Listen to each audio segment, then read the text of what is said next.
मैंने तुम्हें पैसे भेज दिए। तेरा तोहफा तैयार है।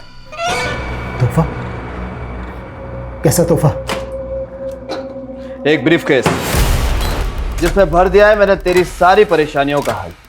इस ब्रीफकेस में तेरे सारे खताओं की माफी, तेरी और तेरे परिवार की जान बची रहे, इसलिए तुझे बहुत सारी लाशें बिछानी है। क्या बोल रहे हो तुम? तेरी गाड़ी में रखा है तेरा तोहफा। मेरी गाड़ी में? क्या रखा है मेरी गाड़ी में? देखो तुम हर बार ये नहीं कर सकते।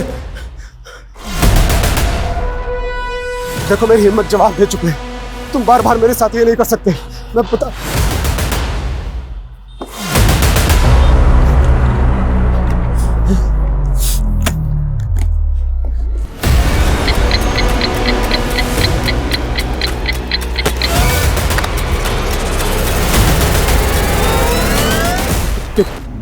क्या है ये?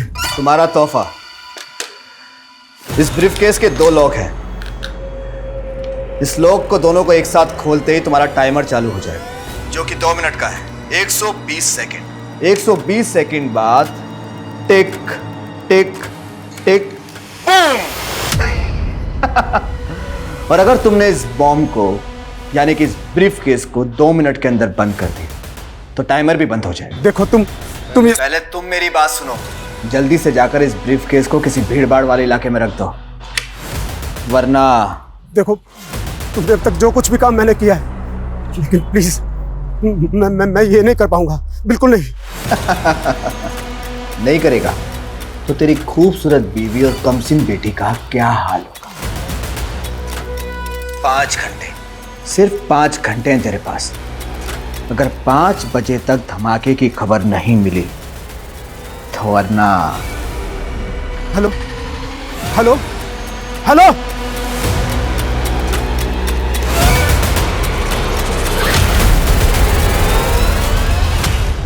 नमस्कार, मैं रेणुका शाह ने क्राइम पेट्रोल सतर्क में आपका स्वागत करती हूँ। पैसा, पावर और ब्यूटी, इसका नशा ही अजीब होता है। एक ऐसी मृग तृष्णा जिसकी होड़ में रोशनी कब अंधेरे में बदल जाती है पता ही नहीं चलता। अर्श की बुलंदी कब फर्श की गर्त में समा जाती है एहसास ही नहीं होता। हमारी चाह, हमारी तमन्ना हमें कभी कभी इतना मोहताज बना देती है कि हम हाथ फैलाते हैं तो गुनाह अपनी बाहें फैलाए सामने होता है। फिर हम सोचते नहीं, चुन लेते हैं तबाही, और गुनाह की आग में एक परवाने की तरह झुलस जाते हैं, मिट जाते हैं, मिटा देते हैं। इस केस में भी ऐसा ही हुआ। ये एक ऐसी घातक व्यथा है जिसका एक काला इतिहास है, जिसकी कालीख से कई मासूम जिंदगियों का दुर्भाग्य लिखा गया था। फिर क्या हुआ मम्मा? फिर राजकुमारी ने अपने लंबे बालों को महल से नीचे लटका दिया और राजकुमार उन बालों के सहारे ऊपर आ गया। तुम्हें भी। पापा! रिति, मेरी बच्ची, मेरी बच्ची। क्या बात है, आज बच्चे पे बड़ा प्यार आ रहा है। इतनी जल्दी कैसे आ गया ऑफिस से? हाँ, वो तुम लोगों से मिलने का दिल किया तो चला है, पता नहीं फिर कभी मिलना होगा। कैसी बातें कर रहे हो? सब ठीक तो है? हाँ। पापा हमने नया ब्रीफकेस लिया है, इसमें कुछ सरप्राइज है क्या मेरे लिए? रिति!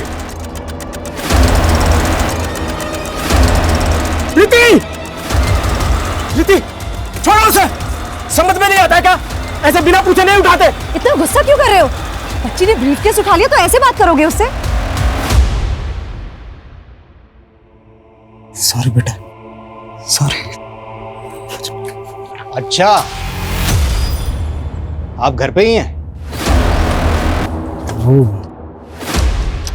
वो एक क्लाइंट से मिलने आया था तो सोचा घर होता चलता हूँ। हाँ? क्या जीजा जी, आप तो मुझे देख के ऐसे खिसक रहे हैं जैसे क्रिमिनल हो। अरे क्या हुआ जीजा जी, इतने सीरियस क्यों? मजाक कर रहा हूँ, मजाक। अपनी बहन के साथ करना मजाक। चलता हूँ। अरे घर आ ही गए तो लंच करके जाइए ना। भूख नहीं है, तुम अपने भाई का चाय नाश्ता देखो।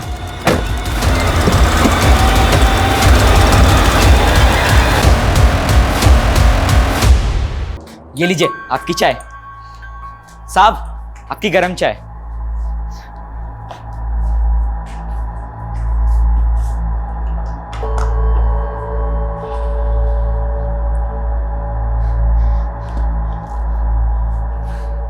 ये क्या हो रहा है? ये क्या कर रहे थे? वो साहब आपका दिमाग बहुत बड़ा है ना, इसलिए मैं आपकी कैप पहन रहा था, शायद मेरे पास भी दिमाग आ जाए। पुलिस को मक्खन? मक्खन नहीं साहब, चाय स्पेशल आपके लिए। आपका हाथ सर पे हो तो एक दिन मैं भी पुलिस वाला बनूंगा।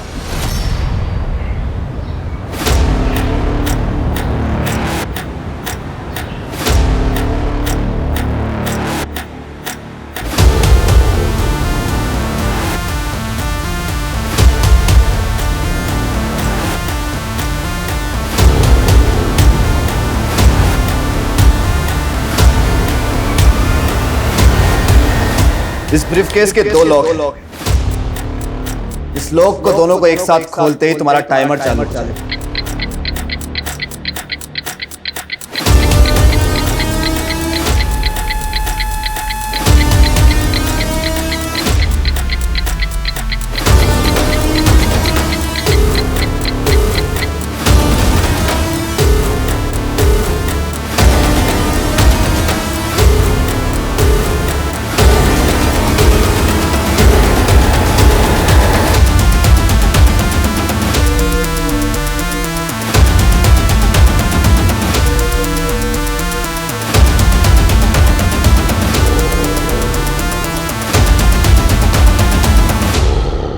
अरे ऐसे कैसे गुम हो गया?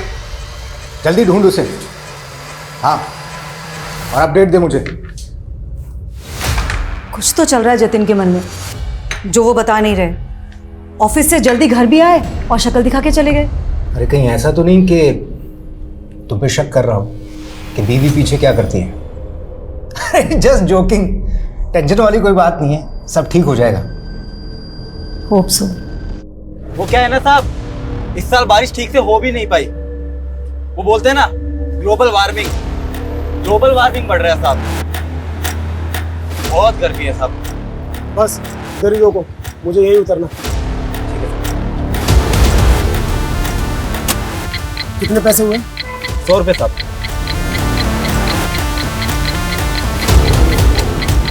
ये रखो। अरे साहब,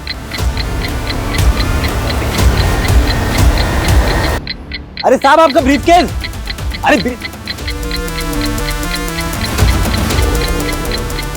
अरे साहब आपका ब्रीफकेस तो लेके जाओ। अरे साहब, देख के कौन चल सके के? सॉरी साहब अजीब आदमी हो, इतना महंगा ब्रीफकेस आपने ऑटो में छोड़ दिया, इसमें कुछ गड़बड़ तो नहीं? अरे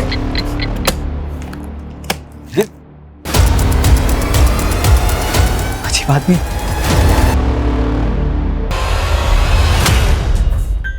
कहीं ऐसा तो नहीं कि मन्ना ने आपको रिश्वत दी और आपने उसे निकलने दिया?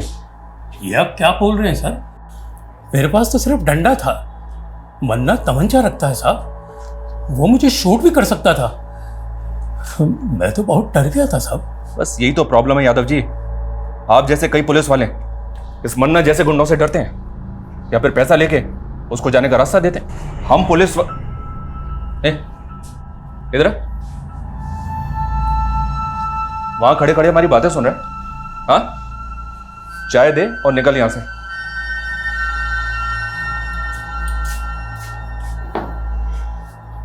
वैसे छोटा मुंह बड़ी बात साहब, पर इस मन्ना को मैंने भी बहुत बार शक्ति बाजार में देखा है। बहुत रोब है इसका वहाँ, सब दुकान वाले से सलाम ठोकते और हफ्ता भी देते, पर पता नहीं क्यों पुलिस इससे डरती है। साहब अगर मैं मन्ना को पकड़वाऊं तो आप मुझे पुलिस में ले लोगे? एक मिनट, यहां पे मजाक चल रहा है क्या? चाय रख दी, अभी निकल यहां से, चल।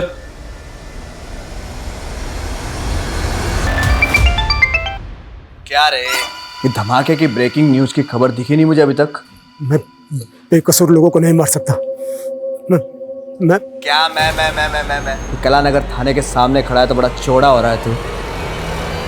सुबह से मेरा शूटर तेरा पीछा कर रहा है।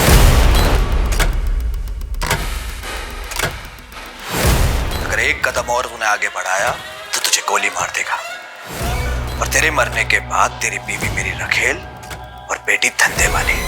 और सुन, मेरा एक आदमी तेरे घर पे भी है। नहीं नहीं नहीं नहीं, उन्हें कुछ मत करना, कुछ मत करना। तुम जो कहोगे मैं करूंगा। तो निकल वहां से अभी के अभी। और दोनों लोग खुलने के बाद जो 2 मिनट में धमाके वाली बात थी ना, वो कहानी थी, झूठी कहानी। टाइमर तो ऑलरेडी सेट कर रखा है मैंने। अब तो इसे खोल या मत खोल, धमाका तो होगा। अब कुछ देर है तेरे पास, कुछ देर। Hello hello hello.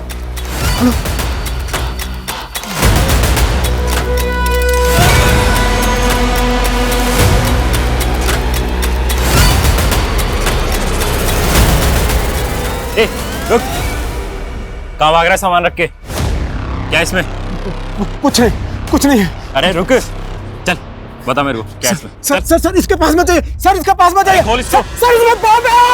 आप लोग दूर रहिए, इसमें बॉम्ब है। पीछे हट जाइए, ये किसी भी टाइम फट जाएगा। पीछे हट जाइए। अरे रुक, क्या तमाशा ये? Sir sir sir sir please गोली मत चलाना। ये कभी भी फट जाएगा। इसमें बॉम्ब है। क्या हो रहा है? सर हाँ सर आप दूर हटिए, इसमें बॉम्ब है। पीछे हटो सब पीछे हटो। कौन है तू? किसके लिए काम करता है? किसने भेजा तुझे यहाँ? सर मैं किसी के लिए काम नहीं करता। मेरा नाम जतिन शेखावत है। मैं एक बिजनेसमैन हूँ सर। सर मुझे फंसाया जा रहा है सर। कौन फंसा रहा है तुझे? देख, कोई भी कहानी बनाने की जरूरत नहीं है। तेरी बातों में नहीं फंसने वाले हम। ये बता, अब तक कितने ब्लास्ट किए तूने?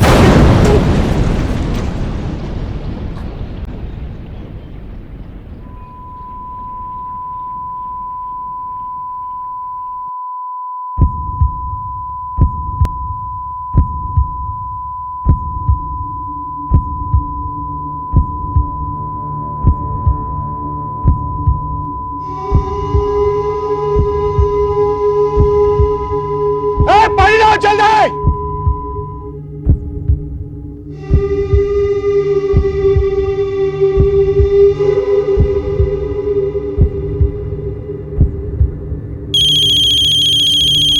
चीटिंग। हेलो, क्या? सर ये पहले ब्रीफ केस रख के भाग रहा था, फिर कांस्टेबल मिश्रा ने इसे देख लिया तो अपने मजबूर होने की कहानी सुनाने लगा। हाँ सर, ये आदमी बार बार बोले जा रहा था कि मैं बेकसूर हूँ और सूटकेस में बॉम्ब है। ये आदमी अपने आप को एक बिजनेसमैन कह रहा था। इस आदमी की हमें डिटेल्स निकालनी होगी और ये भी पता लगाना होगा कि किस वक्त सचिन ने हमारे थाने के बाहर ब्लास्ट किया। अगर सीसीटीवी फुटेज के हिसाब से देखें तो ये आदमी काला नगर पुलिस स्टेशन में अभी एक भीषण बॉम्ब ब्लास्ट हुआ है। हमारे सूत्रों से पता चला है कि बॉम्ब एक बिजनेसमैन जतिन शेखावत ने यहाँ प्लान किया था, जो कि इसी बॉम्ब ब्लास्ट में मारा गया है। पुलिस को जतिन के टेररिस्ट ऑर्गेनाइजेशन से जुड़े होने का भी अंदेशा है।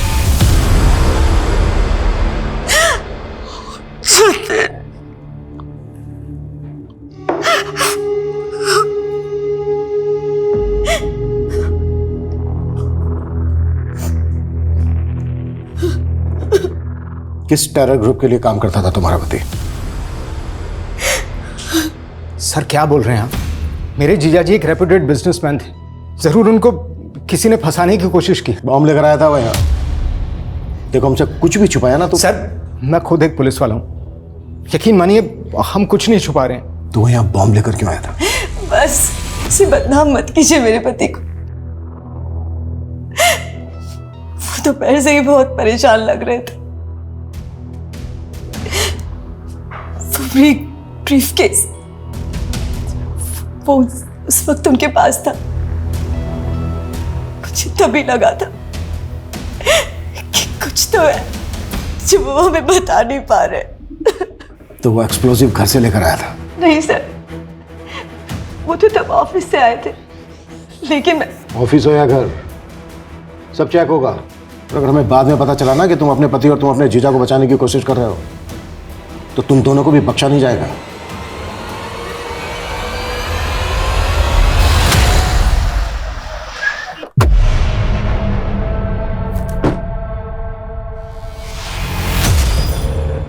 अबे तू कहाँ लेके आ गया मुझे यार? मेरा गैराज का काम बाकी बिना वर्दी के मेडल कैसे मिलता है बताता हूँ, देखते जा बस। जो मैं बोलूँ वो करते रहे। साहब, आपका मुर्गा मन्ना यहाँ शक्ति बाजार के रॉयल केक शॉप में। आप आ जाओ जल्दी। क्या रे, पैसा लेने के लिए खुद आना पड़ेगा? मन्ना भाई अभी धंधा बंदा चल रहा है, तो थोड़े से बहुत हो तो ना। धंधा चल रहा है। अरे मन्ना चल रहा है। हाँ मन्ना भाई मुझे ये मैकेनिक चल बाहर, खुल गई डिक्की, जल्दी आ, चल चल चल। हफ्ता टाइम पे देना वरना तेरी डिक्की किसने खोला है?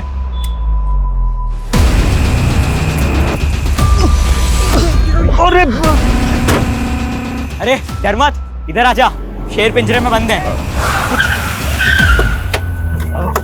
साहब, आपको मैंने ही कॉल किया था। आइए, आपका मुर्गा मन्ना यहाँ डिक्की में बंद है। मजा कर रहे हैं क्या? तूने मन्ना को बंद किया डिक्की में? हाँ साहब। डिक्की खोलो।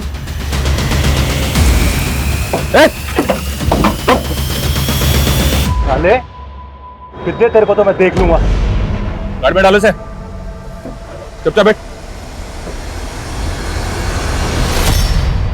Good job. थैंक यू साहब। अब तो आप मानते ना कि मैं पुलिस वाला बन सकता हूँ। पुलिस वाले को तो पता नहीं, पर मेरा खबरी बन गया है तू। सच्ची? तो साहब अब जल्दी जल्दी बताओ, अभी आगे क्या काम करना है ताकि मैं खबरी से पुलिस वाला बन जाऊं। इसी तरह अच्छा काम करता रहे। सर जतिन सर का बहुत ही क्लीन इंपोर्ट और एक्सपोर्ट का बिजनेस है सर, वो गलत नहीं हो सकते सर। ये इंपोर्ट एक्सपोर्ट का बिजनेस तो सिर्फ दिखावा है। यहाँ और क्या क्या होता है हम सब पता लगा लेंगे। जाके फाइल चेक करो उधर। आप बेवजह शक कर रहे हैं साहब। मैं खुद यहाँ 5 साल से काम करता हूँ, आप जैसा सोच रहे हैं वैसा कुछ नहीं है। लेकिन सर जब सुबह जतिन सर अचानक से यहाँ से निकले तो मुझे भी थोड़ा सा अजीब लगा था। और सर फ़ोन पे किसी से तो झगड़ रहे थे, हो सकता है किसी ने फंसाया उनको। सर कौन फंसाएगा उसे? सब इतना तो आइडिया नहीं है सर, लेकिन सर वो जो लड़की थी निवेदिता, वो पहले यहीं काम किया करती थी और तकरीबन 6 महीने पहले उसने सुसाइड कर लिया था। उस सुसाइड से इस ब्लास्ट का क्या कनेक्शन है? सर सुसाइड करने के बाद निवेदिता का बॉयफ्रेंड यहाँ आया था, शकील। निवेदिता! छोड़ो मुझे! सर निवेदिता कहाँ है? छोड़ो मुझे! निवेदिता! छोड़ो मुझे! सर निवेदिता ने सुसाइड नहीं किया, बल्कि इस आदमी ने मारा! छोड़ो मुझे!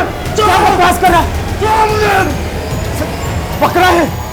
लेकिन सर उसके बाद प्रूव हो गया था कि निवेदिता ने सुसाइड ही किया था। लेकिन उसने सुसाइड क्यों किया? सर मुझे कैसे पता होगा, जब वो यहाँ काम किया करती थी तो कभी टाइम पे नहीं आई और हफ्ते में 3-4 बार तो हाफ डे में निकल जाती थी। सर पता नहीं क्या करती थी ऐसा। और जब सर जतिन सर ने उसको नौकरी से निकालने की धमकी दी तो उसने उल्टा जतिन सर पर ही मोलेस्टेशन का केस लगा दिया था। सर बहुत अजीब लड़की थी। जतिन के घर उसके ऑफिस से कुछ भी सस्पिशियस नहीं मिला, लेकिन ब्लास्ट में जो बारूद का इस्तेमाल किया गया है वो माइंस ब्लास्ट में इस्तेमाल किया जाता है। पता करो उसके कॉन्ट्रैक्ट में कौन कौन ऐसे लोग थे जो इस तरह की बारूद का उसके लिए बंदोबस्त कर सकते। जी सर। सर हमें जतिन का फोन मिला है। फोन तो पूरी तरह से डैमेज हो चुका है, लेकिन सर इसमें 2 सिम स्लॉट्स हैं। उनमें से एक स्लॉट में उसकी सिम है जो उसका बिजनेस नंबर था। हमने उसके CDR भी निकाले सर। लास्ट वाले दिन एक नंबर से लगातार उसे कॉल्स आ रहे थे। सर ऐसा लग रहा है जैसे कि कोई उसे इंस्ट्रक्शन दे रहा हो। अगर जतिन का इंटेंशन ब्लास्ट करने का होता तो अपना बिजनेस नंबर इस्तेमाल क्यों करता? वो बार बार कह रहा था कि उसको मजबूर किया जा रहा है, मजबूर किया जा रहा है। क्या जतिन वाकई में सच बोल रहा था? लेकिन सर कोई टेररिस्ट ग्रुप किसी अनजान आदमी से बॉम्ब प्लांट करवाए, ये पॉसिबल है? लेकिन हम टेरर एंगल को रूल आउट नहीं कर सकते। शायद जतिन का स्लीपर सेल की तरह इस्तेमाल किया गया हो। स्लीपर सेल वो क्या होता है सर? ये स्लीपर सेल एक तरह से उग्रवादी ही होते हैं जो आम लोगों के बीच में रहकर उग्रवादी गिरोह के लिए काम करते हैं। हमें पता चला है कि कमला नगर में एक ऐसा ही स्लीपर सेल पनप रहा है। कमला नगर? सर वहां पे तो मेरी झोपड़ी है। जानता हूं, तभी तो ये काम तो मैं दे रहा हूं। उसे ढूंढोगे? आप ऑर्डर दो, क्या करना है? सर आप ऐसे नाम जानकर किसी को भी उठा लोगे क्या? सर मैं मानता हूं कि मैंने उस जतिन को मारने की धमकी दी थी क्योंकि उसने मेरी गर्लफ्रेंड के साथ। लेकिन निवेदिता ने जो जतिन पर मोलेस्टेशन का चार्ज लगाया था वो साबित तो नहीं हुआ। हाँ सर, लेकिन निवेदिता के साथ शोषण जरूर हुआ था और उस जतिन की वजह से उसने पहले भी। निवेदिता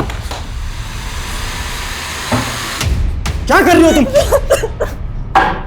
छोड़ो मुझे, मर जाना चाहती हूँ मैं। वो मुझे मॉलेस्ट करता है और पुलिस वाले मुझे जलील करते हैं। कहते मैंने झूठा केस किया है। सब जतिन ने अपने पैसे और पावर के बल पे अपने आप को बचा लिया था और उसका साला भी तो पुलिस में है। ऐसा ही विनोद? हाँ जानते हैं उसको, वो देख रहा था ये केस। हाँ सर। सर आपको नहीं लगता है कि उसने अपने जीजा को बचाया होगा? वो हम देख लें, लेकिन पहले तू ये बता तेरे किसी भी आईडी में तेरे बाप का नाम नहीं है। आया कहाँ से तू? सर मैं अनाथ हूँ, कानपुर के एक अनाथालय में पला पड़ा। आप चाहे तो पता कर सकते हैं। और निवेदिता? हमें पता चला है उसका अंतिम संस्कार भी तूने किया है। उसकी फैमिली? निवेदिता भी मेरी तरह अकेली और बेसहारा थी, और इसी का फायदा उठाकर उस जतिन ने उसे अपना शिकार बनाया।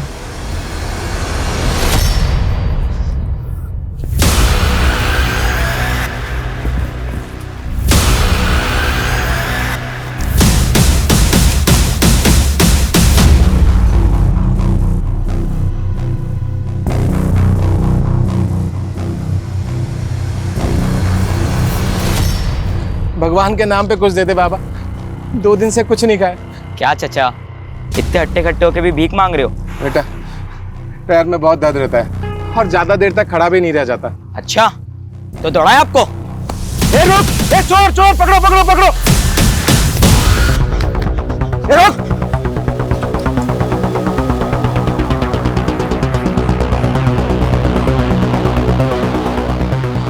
साहब, आपका खबरी वो जमुना नगर के पास जो चौराहा है ना, वहां पे आ जाओ। पक्की खबर है साहब, जल्दी आ जाओ। शाना बनता है? छोड़ो, पुलिस को फोन करना है। छोड़ो।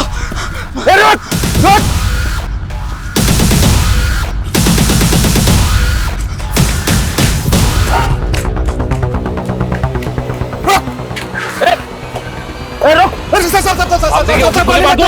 गोली में चलाना साहब। ज्यादा चालक बनता है हाँ? जस्ता पे नजर रखता है, पकड़ो इसे। साहब, ये आपका स्लीपर सेल, ये देखिए।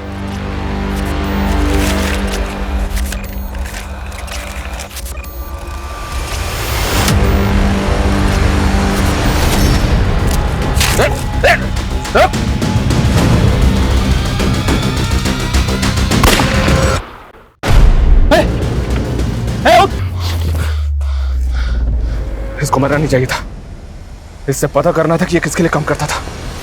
अगर निवेदिता झूठी थी तो उसे जतिन के ऑफिस में सुसाइड क्यों किया? क्या फिर वो एक मर्डर था जिसे तुमने सुसाइड साबित किया, जैसे निवेदिता के मोलेस्टेशन के चार्ज को किया था? सर, मैं अपना काम बहुत ईमानदारी से करता हूँ सर, और मैंने अपने जीजाजी को भी एक सस्पेक्ट की तरीके से इन्वेस्टिगेट किया। मैंने उनको कोई रियायत, कोई ढील नहीं दी थी सर। इस लड़की के कहने पर तुम अपने जीजा को अरेस्ट करने आए हो? जीजा हैं आप अपनी जगह पे, लेकिन आपके एम्प्लॉय ने आप पर काफी सीरियस चार्जेस लगाए हैं। इसका कहना है कि आप मॉलेस्ट करते हैं इसे। ये झूठ बोल रही है। अब आपको जो कहना है थाने चलकर कहिएगा। वाह विनोद, आज दिखा दिया ना, जब तू अपनी बहन का सगा नहीं है तो अपने जीजा का क्या होगा? शमा तुम्हारी सगी बहन नहीं है? नहीं सर, हम लोग बचपन में एक ही मोहल्ले में पले बड़े। वो बचपन से मुझे राखी बांधा करती थी। लेकिन सर, ये बात तो बिल्कुल अलग हुई ना। और सर, आखिर में निवेदिता ही झूठी साबित हुई थी, और वो किसी को मुंह दिखाने के काबिल नहीं रही, इसलिए उसने सुसाइड कर लिया। फिलहाल जा सकता हूं? सूरज जी सर। नजर रखो इस पे। ये ऑफिसर मुझे कोई ठीक नहीं लग रहा, और जतिन के कैरेक्टर को भी हमें डीपली समझना होगा। उसकी जिंदगी में कई ऐसे किरदार थे जो अभी तक सामने नहीं आए, उन्हें भी हमें सामने लाना है। Act fast sir.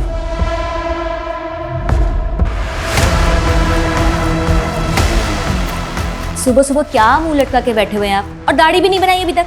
आइए पहले नाश्ता कर लीजिए, फिर। भूख नहीं है मुझे।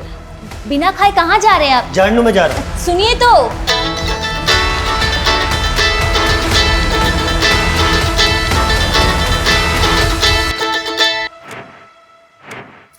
हेलो,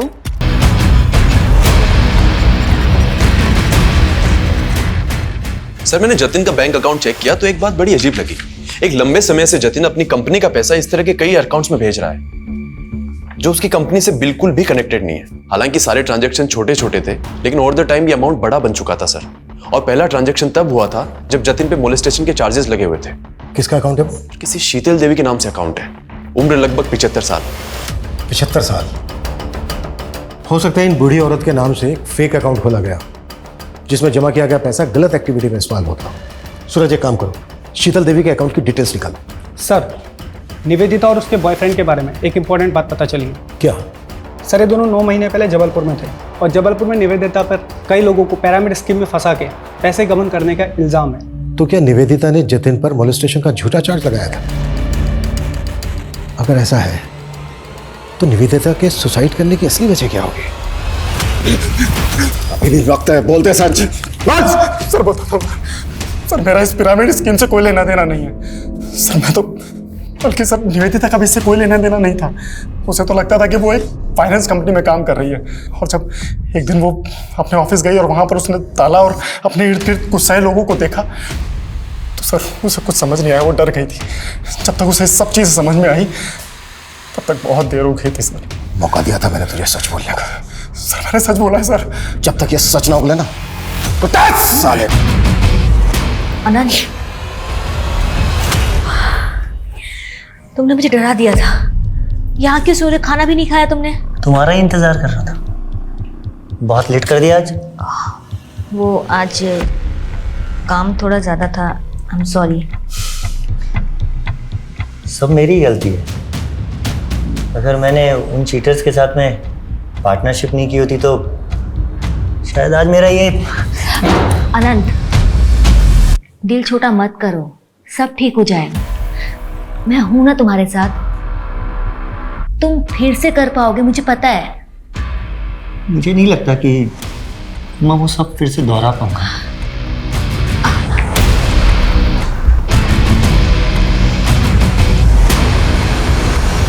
सर जतिन का जो फोन हमें मिला उसमें 2 सिम स्लॉट्स थे। एक स्लॉट में उसका करंट नंबर है और दूसरे में जो नंबर मिला उसके सीडीआर में हमें वंशिका नाम की लड़की का नंबर मिला सर। वो नंबर अभी बंद है, लेकिन अक्सर वो उसको रात को कॉल किया करता था। तो तुम्हें लग रहा है कि जतिन का वंशिका के साथ अफेयर होगा? लेकिन सर जब वंशिका का सीडीआर निकाला तो उसमें जतिन की वाइफ शमा का नंबर भी मिला। आपने हमें यह भी नहीं बताया कि जतिन दूसरा फोन नंबर भी इस्तेमाल करता था। कौन सा नंबर सर? जो उनके दूसरे नंबर के बारे में कुछ भी नहीं पता। वंशिका के बारे में तो पता होगा, आप कॉल भी करती थी उसे। वंशिका? हाँ, जतिन की एक दोस्त थी। जतिन ने ही कभी मेरे फ़ोन से कॉल किया होगा उसे। जतिन की मौत के बाद वंशिका मिलने आई आपसे? कॉल किया उसने आपको? तो फिर ऐसी कैसी दोस्ती थी? और अब तो फ़ोन भी बंद है उसका। सर मुझे इसके बारे में कुछ भी नहीं पता। ज़रूरत पड़ी तो दोबारा मिलेंगे।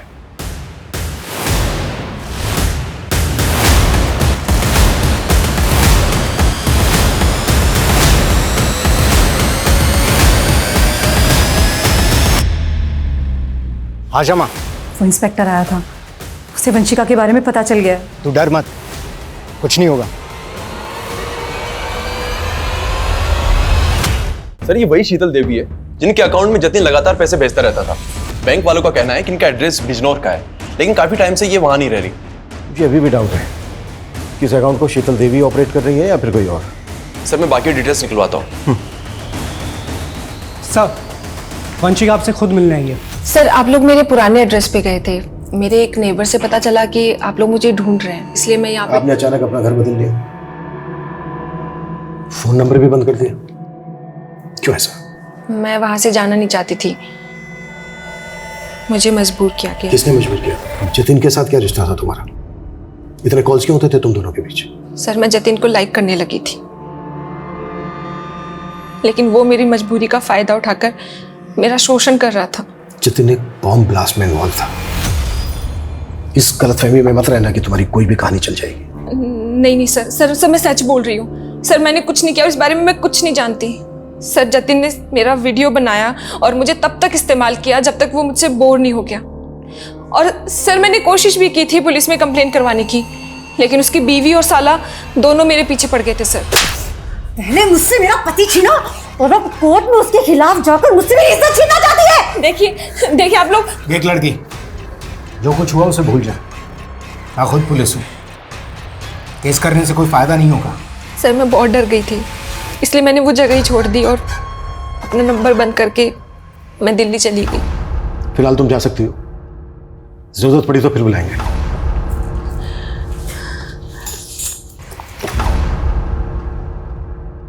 सूरज सर, इस लड़की पे नजर रखो और पता लगाओ कि इसकी कहानी में कितनी सच्चाई है।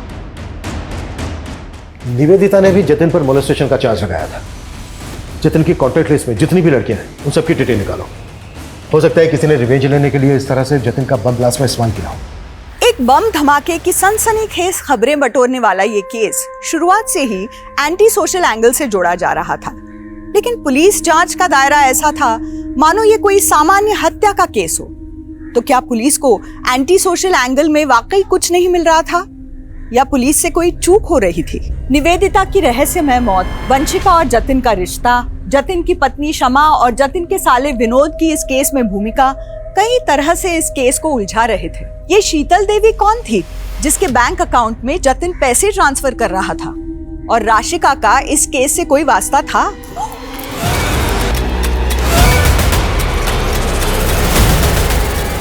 आखिर राशिका का कत्ल किसने और किस मकसद से किया था? इस केस के कई और भी राज थे जो अभी तक बेपर्दा होने बाकी थे। हौसला रखो उस्मान, हम भले ही केस हार गए लेकिन तुम हिम्मत मत हारो, मैं पूरी जान लगा दूंगा। कैसे हार ना मानूं? मैं उस्मान हूं तो मैं झूठा हो गया? हर बार हमारी जमात के साथ नाइंसाफी होती है। मेरी आंखों के सामने मेरे बेटे को मार दिया। मैंने उसके गुनहगार को अपनी आंखों से देखा और मेरा ही बयान पलट दिया। ये इंसाफ? उस्मान भाई देखो, मैंने तुम्हारा केस पूरी तरीके से पक्का बनाने की कोशिश की थी, लेकिन क्या पक्का केस? आपने तो कहा था कि सारे सबूत उसके खिलाफ, सब बेकार हो गए। इतना नाउम्मीद मत हो उस्मान, हम अभी भी हाई कोर्ट जा सकते हैं। अब हाई कोर्ट हो या सुप्रीम कोर्ट, जब तक उस नेता को फांसी के फंदे पर नहीं चढ़ा देता तब तक मैं चैन से बैठने वाला नहीं। ये पोस्टर हर जगह लगा दो, कोई भी जगह छूटनी नहीं चाहिए। इस बार जीत हमारे मनोज भैया की। और बाहुबली, तैयारी कैसे चल रही है? राम राम मनोज भैया, कृपा है आपकी। जाओ अपना काम करो। मनोज भैया हमारी तैयारी तो बहुत जोर शोरों से चल रही है, लेकिन ये आपके जो कारनामे है ना, कहीं आप कोई हवा ना कर दे। क्या बक रहा है तू? आप टेंशन मत लो, आप ना चुनाव की तैयारी करो। हमें ना आपका पत्ता साफ नहीं होने देंगे। आप मेरे जीजा के कातिल को तो पकड़ नहीं पा रहे, उल्टा आप हमें परेशान कर रहे हैं। मैं जतिन के कातिलों से ही तो बात कर रहा हूँ, ऐसा ही विनोद। तू और तेरी बहन कुछ भी बोल रहे हैं आप। जतिन का असली चरित्र हमारे सामने आ गया है। जतिन लड़कियों को अपनी हवस का शिकार बनाता। निवेदिता, वंशिका, गीता, स्वीटी, बहुत लंबी लिस्ट है। वो लड़कियों के साथ खिलवाड़ करता और तू बचाता उसको, और उसकी आदतों से बाद में तुम दोनों इतना तंग आ गए कि तुम लोगों ने सोचा कि उसी को हटा देते हैं रास्ते से। क्या कहना चाहते हैं आप कि हमने फोर्स किया उन्हें बॉम्ब रखने के लिए? पर वंशिका को पुलिस कंप्लेंट फाइल ना करने के लिए तो फोर्स किया था ना तुम दोनों ने। देखिए सर, मैं मानती हूँ कि मेरे पति रंगीन मिजाज के थे, पर सर इन सब बातों को बॉम्ब ब्लास्ट से जोड़कर आप बहुत बड़ी भूल कर रहे हैं। हम क्या कर रहे हैं ये हम अच्छी तरह से जानते हैं। तुम दोनों ये बताओ, शीतल देवी कौन है? कौन? शीतल देवी। हम नहीं जानते किसी शीतल देवी को। देखिए सुल्तान भाई, आपके लिए और पार्टी के लिए बहुत काम किया है मैंने। अब पार्टी ने फैसला करके आपको एमपी की दौड़ के लिए लगा दिया, और यह एमएलए का टिकट मनोज भाई को दे दिया। मनोज भाई ने आपकी सारी मेहनत पे पानी फेर दी, सब मेहनत खराब कर दी। अगर ये एमएलए का टिकट मुझे मिल जाता ना तो बस। तो अब तू भी नेता बनना चाहता है? सुल्तान भाई क्यों नहीं बन सकता मैं? पार्टी के लिए और आपके लिए बहुत काम किया है मैंने। अब देखिए, अगर मनोज भाई ने इस सीट से चुनाव लड़ा ना तो पक्का 100% पार्टी की हार होगी। आप कोई ना कोई जुगाड़ करके ये टिकट मुझे दिला दो ना। ये सब इतना आसान नहीं है कौशिक। पार्टी के टिकट भी पैसे में बिकते हैं। 6 करोड़ का भाव है एमएलए के टिकट का। औकात है तेरी 6 करोड़ देने की?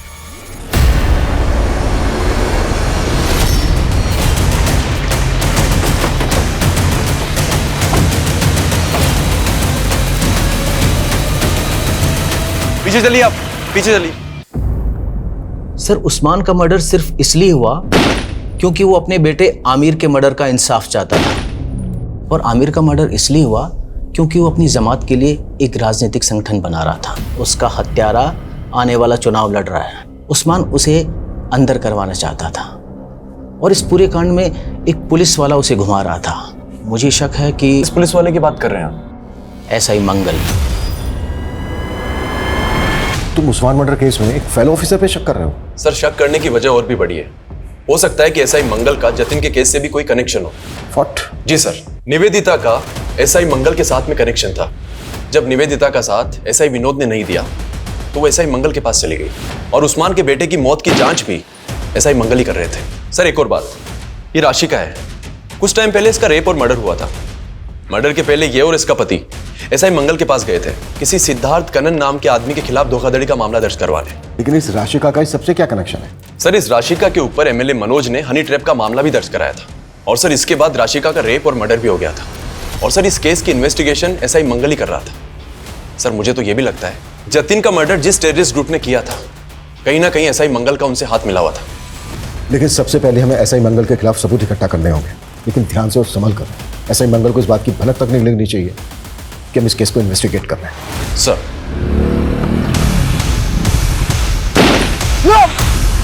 सर मैं एसआई मंगल को इन्वेस्टिगेट कर रहा था तो मुझे शीतल देवी के साथ उसका कनेक्शन मिला।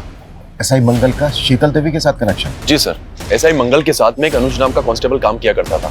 शीतल देवी उसी अनुज की नानी है जिसके अकाउंट में जतिन पैसे भेजा करता था। सर आप एक ईमानदार ऑफिसर पर ऐसे संगीन आरोप नहीं लगा सकते हैं। सर मेरा उस ब्लास्ट से कोई लेना देना नहीं है। तेरे साथ काम करने वाले कांस्टेबल अनुज से मिले हैं, शीतल देवी जिसकी नानी है। वो अपनी नौकरी और इज्जत बचाने के लिए सरकारी गवाह बनने के लिए तैयार हो गया है और उसकी नानी भी गवाही देंगी कि उनके अकाउंट को तू। सर मैं सच कह रहा हूँ सर, मेरा उस ब्लास्ट से कोई लेना देना नहीं है सर। सर मैं सिर्फ और सिर्फ एक कठपुतली था सर। मुझ पर प्रेशर था 1 करोड़ रुपए इकट्ठा करने का, वरना मेरी जान चली जाती सर। साफ साफ बोल। सर जब निवेदिता मुझसे हेल्प मांगने के लिए आई तो उसने मुझे एक वीडियो दिखाया। उस वीडियो में जतिन और निवेदिता बिस्तर पर साथ थे।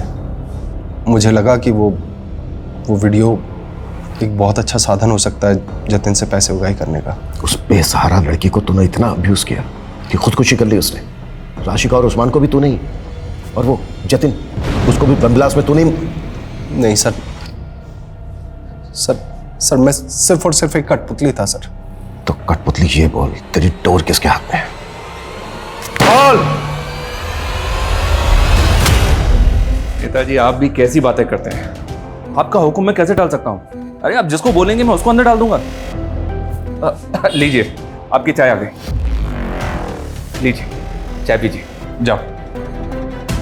देखिए ऐसी कोई बात नहीं है, आप बिल्कुल बेफिक्र रहिए, आप चाय का आनंद लीजिए। प्रताप सर तो पुलिस है, तो ये अंदर कौन उनकी कुर्सी पे? वो नेताजी हैं। नेता पुलिस से बड़े होते हैं, पुलिस इनके इर्द गिर्द घूमती है। अच्छा फिर तो मुझे पुलिस नहीं नेता बनना है। हमारे विधानसभा क्षेत्र में इतना प्रचार प्रसार करो कि सभी के जुबान पर सिर्फ हमारा नाम होना चाहिए। कौशिक भैया जिंदाबाद, कौशिक भैया जिंदाबाद।